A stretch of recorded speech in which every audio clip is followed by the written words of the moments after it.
crains rien, car je suis avec toi. Ne promène pas les regards inquiets, car je suis ton Dieu. Je te fortifie, je viens à ton secours, je te soutiens de ma droite triomphante. Amen. Merci, vous pouvez vous mettre, vous pouvez vous asseoir.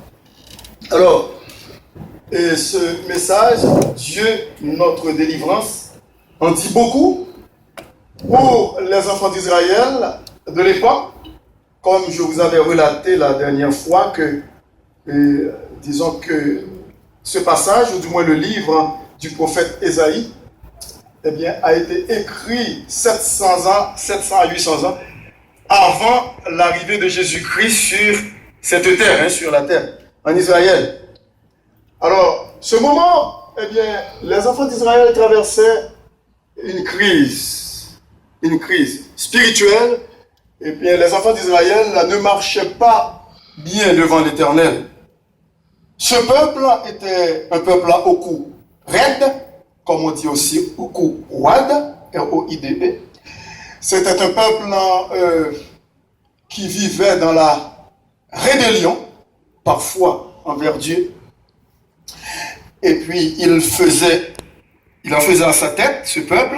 Il imitait les autres nations d'alentour, chose que Dieu déplaisait, parce que Dieu haïssait ce genre de comportement, d'attitude, si bien que avant, et cette époque-là, Dieu avait prédit cela. Il avait dit à Moïse, le peuple arrivera à un certain moment donné, il va m'oublier, il va imiter les nations. Et Dieu ne tolère pas ça. Effectivement, cela est arrivé dans l'histoire du peuple en Israël. Mais étant donné que Dieu est un Dieu de compassion, quand nous crions à lui, il tourne son regard vers nous. Amen. Amen. Il est un Dieu bienveillant, il est un Dieu de compassion, un Dieu de miséricorde, un Dieu d'amour, de bonté, de fidélité. Et puis dans 1 Jean 1,9, et nous ne cessons pas de citer ce beau passage de l'Écriture qui nous dit, si nous confessons nos péchés, il est fidèle et juste pour nous les pardonner, pour nous les pardonner, pour nous purifier de toute iniquité, Et lorsque nous regardons de près, qu'est-ce que ça veut dire, ce passage de toute iniquité dans l'original en grec, c'est-à-dire les péchés passés, les péchés présents, et même ceux que nous allons commettre sans le savoir, eh bien Dieu sait déjà parce qu'il est omniscient. Est-ce que vous êtes là avec moi? Amen. Dieu va nous pardonner parce que le sang de Jésus-Christ qui a coulé à flot comme un fleuve sur le bois, c'est tout à fait hyperbole la façon dont je le dis, sur le bois infâme de la croix, eh bien, est suffisant, ce sang, pour nous laver vraiment de toutes nos iniquités. Est-ce que vous êtes là? Et c'est pour cette raison que lorsque nous regardons de près dans le Nouveau Testament, sans l'ombre d'un doute, dans le Nouveau Testament, dans Romains, dans la bouche du serviteur de Dieu, l'apôtre Paul, qui était un ardent défenseur du judaïsme avant d'être un ardent défenseur du christianisme, parce qu'il était vraiment profondément et foncièrement dans l'erreur, eh bien, lorsqu'il a été éclairé par la lumière de l'Évangile, par la lumière de Jésus-Christ, la lumière du Saint-Esprit, il pouvait dire que dans 2 Corinthiens 5, 17, si quelqu'un est en Christ, il est une nouvelle créature, les choses anciennes sont passées, et voici, toutes choses sont devenues nouvelles. L'apôtre Paul est dans Romains chapitre 8. L'apôtre Paul pouvait dire dans Romains chapitre 8, verset 16, et écoutez, chaque chrétien, chaque chrétienne, écoutez ça bien, parce que c'est très très très important de comprendre ce passage. Pourquoi je veux accentuer avant de retourner dans Ésaïe 41? C'est très important parce que fort souvent, parfois il nous manque de certitude de notre position avec Christ. Dans Romains chapitre 8, verset 16, qu'est-ce qu'il dit? Il dit, l'Esprit lui-même, c'est-à-dire le Saint-Esprit. Est-ce que vous êtes là avec moi? Vous allez voir la différence entre le premier esprit avec le deuxième. Est-ce que déjà vous voyez la différence? Est-ce que vous voyez la différence sur l'écran? L'esprit est aussi un autre esprit. C'est quoi la différence entre deux? Un majuscule avec le premier et puis c'est ça, E minuscule. Ici, on dit l'Esprit lui-même. Qu'est-ce que ça représente l'Esprit? C'est le Saint-Esprit de Dieu. C'est-à-dire, si c'est le Saint-Esprit de Dieu, c'est Dieu lui-même. Est-ce que vous êtes là? Mais oui, parce que dans les évangiles, la parole de Dieu est esprit et esprit aussi est Dieu. Alors, femme samaritaine, dans Jean 4, 24, Dieu est esprit, c'est-à-dire l'esprit est Dieu. Il faut que celui qui l'adore en esprit et en vérité. Alors, l'esprit lui-même rend témoignage à notre petit esprit, notre petit esprit, notre faiblesse, petitesse, notre intellect, notre imperfectionnement, notre petit esprit minuscule, parfois qui nous pousse à douter, qui nous pousse à, comment dirais-je, à se demander, à se questionner, à réfléchir sur notre marche avec le Seigneur, aussi même encore la plus grave, le doute sur notre salut. Ça peut arriver. Alors il dit que l'esprit, Dieu lui-même, c'est-à-dire c'est Dieu lui-même, rend témoignage à notre petit esprit que nous sommes quoi? Amen. Qui me dit si nous sommes enfants de Dieu? Qui nous déclare que nous sommes enfants de Dieu? Qui nous déclare que nous sommes enfants de Dieu? Est-ce que c'est moi qui dis je suis enfant de Dieu? Est-ce que c'est vous qui vous dites que vous êtes enfant de Dieu? Qu'est-ce qui vous dit que vous êtes enfant de Dieu? Le Saint-Esprit, l'Esprit lui-même, c'est-à-dire c'est Dieu lui-même parce que Dieu est esprit, l'Esprit est Dieu. Si Dieu vous dit que vous êtes mon enfant, est-ce qu'il est un menteur demain?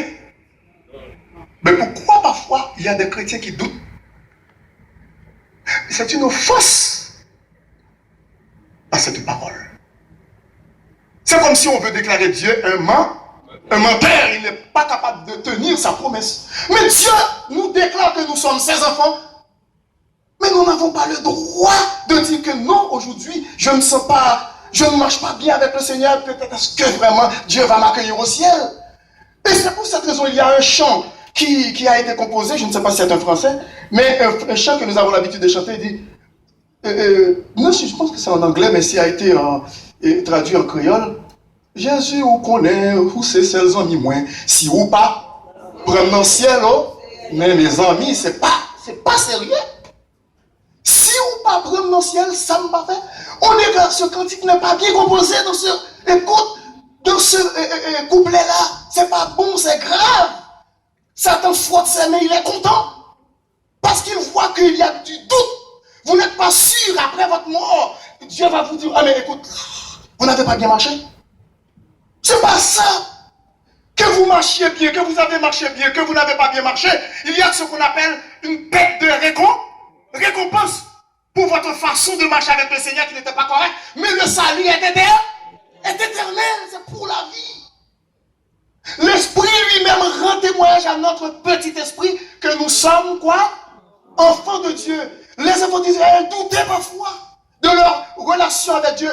Ils avaient raison parce qu'ils avaient beau mauvais comportement. Mais Dieu pouvait dire, même lorsque une mère oublierait, c'est pas chose qui devrait se faire, l'amour d'une mère. Mais il dit même, dans des cas extrêmes, une maman aurait oublié son fils, mais moi, l'Éternel, je ne t'oublierai jamais.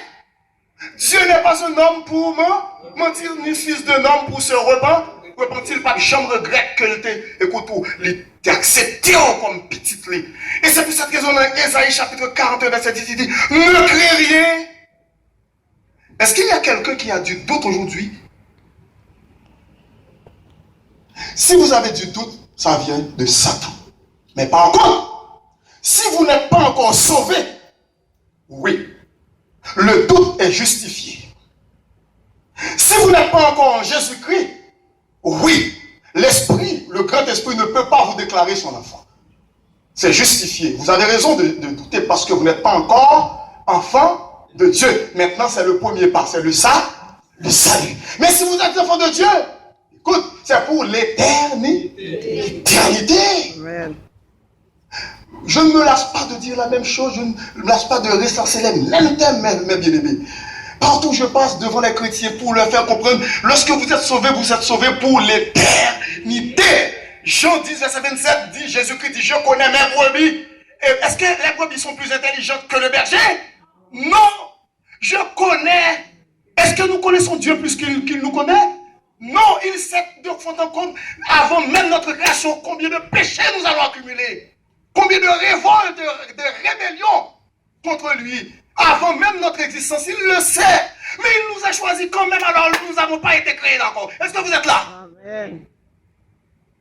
Dans Éphésiens, il nous a élus avant quoi? Avant la fondation du monde, avant qu'il ait créé toutes choses, les cieux et la terre, les anges et tout ce qui s'y trouve, les océans, la mer et tout, là, les arbres, les animaux. Qui a été le dernier créé? C'est Adam. Quand il est venu au monde et sur la terre, il a tout trouvé, tout est prêt pour lui. Qu'est-ce qu'il a mis dans l'univers, Adam? C'est le péché qu'il a introduit par l'instigateur mauvais, le méchant, Satan, le diable, qui nous poursuit jusqu'à maintenant 2019 et qui continue à nous poursuivre jusque dans la porte du ciel. Mais il ne pourra rien contre nous. Parce que Romains 8:31 dit, si Dieu est pour nous, qui sera contre nous? Amen. Est-ce qu'on n'est pas capable de dire Amen? Amen. Oui. Ou en sécurité. Et c'est pour cette raison que lorsque votre Père Céleste vous châtie, mais dites Seigneur, je comprends bien, je ne suis pas capable d'accepter le châtiment, mais c'est pour mon bien. Pourquoi? Parce que je suis votre fils, je suis votre fille. Est-ce que vous êtes là? Amen. Comme je vous ai dit dimanche passé, est-ce que vous avez le droit sur votre enfant pour le fustiger, pour le fouetter? Est-ce que vous avez le droit sur votre enfant? Obligé. Est-ce que vous avez le droit sur votre enfant? Obligé. Mais oui, vous avez le droit sur votre enfant. Je comprends bien avec la loi du gouvernement, écoute, parfois il ne faut pas blesser l'enfant, il ne faut pas... mais Dieu le dit aussi dans Éphésiens 6, et vous pères, n'irritez pas vos enfants. Ne le corrigez pas comme un païen, avec colère, et puis n'importe quoi.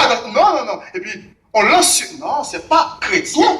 Ça ne dit pas que vous n'êtes pas chrétien, mais ce que vous faites, c'est pas chrétien. C'est pas chrétien, mais vous êtes chrétien. Chrétien, ce que vous promettez n'est pas chrétien. Il y a une différence lorsque vous faites quelque chose qui n'est pas chrétien, mais vous êtes chrétien. Voilà, il y a une différence. Est-ce que vous êtes là avec moi? Il y a une différence entre lorsque chrétien fait quelque chose qui n'est pas chrétien, qui veut dire qu'il n'est pas biblique, mais vous êtes chrétien quand même. Est-ce que vous êtes là? Amen. Si vous ne comprenez pas ces deux expressions, vous allez vous dire, écoute, Seigneur, hier j'ai commis une bavure, ou du moins une bavure, je ne suis pas chrétien. Non, ce que vous avez commis, ce n'était pas comme un chrétien qui devait le faire. Mais vous êtes quand même chrétien. Mais essayez la prochaine fois de vous comporter comme chrétien. Amen. N'irritez pas vos enfants. Ne le mettez pas en colère. Ne les mettez pas en colère, vos enfants. C'est parce que vous êtes chrétien. Lorsque Dieu vous châtie, il vous châtie parce qu'il vous aime. Et moi, est-ce que vous avez le droit sur les enfants de vos voisins? Non, parce qu'ils ne sont pas vos enfants. C'est-à-dire, si Dieu a le droit sur nous, parce que nous sommes ses fils et ses filles. Est-ce que vous êtes là avec moi? Amen. Qui sont exempts de la maladie? Personne. Personne. Moi-même, écoute, m'a toujours retourné viner avec ça, parce que jusqu'à maintenant, il y a pile de choses qu'on ne comprendre. Est-ce que nous chrétiens dit depuis sous la terre, pas malade? À moins qu'on va exister. L'apôtre Paul n'est pas malade? Est-ce que l'apôtre Paul est malade? Oui. Est-ce que l'apôtre Paul était comme prier, mon Dieu? Oui. Est-ce qu'elle sont un homme de prière? Oui. Est-ce que l'apôtre Paul était comme fait miracle? Oui. Oui. Est-ce que l'apôtre Paul était guéri pour peut-être parler? Non. Non. Bon Dieu, là l'apôtre Paul était prié pour mon Dieu guérir. Ça, bon Dieu te dit. Ma grâce. Ma grâce te suffit, restez joint. Parce que gloire